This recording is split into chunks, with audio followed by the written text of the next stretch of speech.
The worst food crisis in 50 years may have already started. And the strangest part is this: you cannot see it yet. Walk into any grocery store today and everything looks completely normal. The shelves are full, the prices look almost the same as last month, and that is exactly the problem. Because a fertilizer shock has already ripped through the global food system. And the food you are buying right now was grown, harvested, and shipped before the damage hit. You are not eating the crisis yet.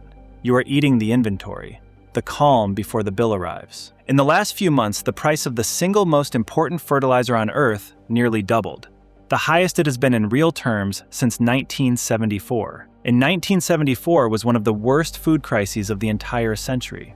So today, I am going to show you exactly what broke, why your grocery bill has not moved yet, and the 3 quiet waves that turn a fertilizer shock into food prices you will not believe.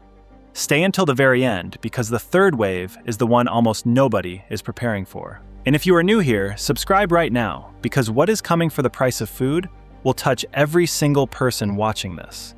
Let me make this simple, because once you understand it, you will never look at a grocery shelf the same way again. The price of your bread is not really decided at the store. It is decided months earlier, out on a farm, and before that, inside a factory. A factory that turns natural gas into fertilizer. Almost everything you eat depends on that fertilizer. Wheat, corn, rice, cooking oil, and the grain that feeds the animals behind your meat. And that factory just got hit hard. Earlier this year, a conflict in the Middle East shut down one of the most important shipping routes on the planet, the Strait of Hormuz. That single choke point carries more than 1/3 of all the urea traded across the world, and almost overnight, the ship stopped moving.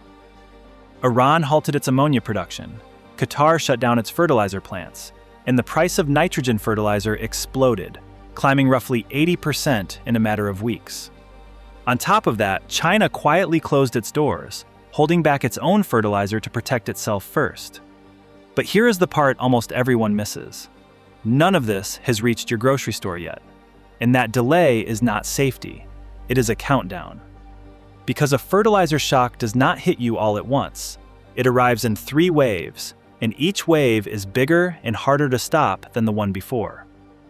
Wave 1 is the input shock, the fertilizer itself, and that wave has already landed. Wave 2 is the farmer, and this is the wave moving right now. When fertilizer becomes this expensive, farmers do the only thing they can. They use less of it, or they switch to cheaper crops, or they plant fewer acres altogether. And that is already happening all over the world. Farmers are pulling back on wheat, choosing crops that need less fertilizer, which means a smaller harvest is being decided right now, this season. This is why the next few months matter so much, because once the planting window closes, the size of the harvest is locked in. Once the seed is in the ground, it cannot be undone. You cannot rewind a season. Wave 3 is the one that finally reaches you. The smaller harvest moves into the wholesale market, then into the factories that make your food, and finally onto the shelf with a brand new price tag. And by the time Wave 3 hits your receipt, it is far too late to stop it. The shortage was created months earlier while everything still looked perfectly fine. That is the trap hidden inside a food crisis. The damage is invisible right up until the moment you are paying for it. So what actually gets more expensive? And how bad could this really get? That is where it turns. Let me show you the dominoes. It starts with wheat. Less wheat means more expensive bread, pasta, flour, and cereal, the most basic food on the table. Then comes corn, and corn is not just corn. It feeds the cattle, the chickens, and the pigs. So when corn climbs, the price of your meat climbs right behind it. Then rice, the food that feeds half the planet, already pushed higher by rising energy and shipping costs.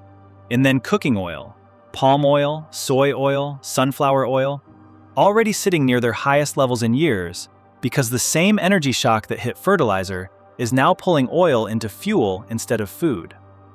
Add it all up and you get something quiet but relentless. The price of almost everything in your kitchen creeping upward at the same time. And globally, it is already worse in countries like India, Pakistan, Bangladesh, Brazil, and Ethiopia. Farmers are not just paying more for fertilizer, they are struggling to find it at all. Food inflation is already climbing fastest in the poorest countries on Earth, the ones with the least room to survive it. And this is where history starts to whisper. Because the last time fertilizer was this expensive in real terms was 1974. That year, food prices spiraled, shortages spread across continents, and the world held an emergency summit just to deal with it. History does not repeat exactly, but it rhymes. And right now that rhyme is getting louder every single month. So here is the twist that almost nobody sees coming.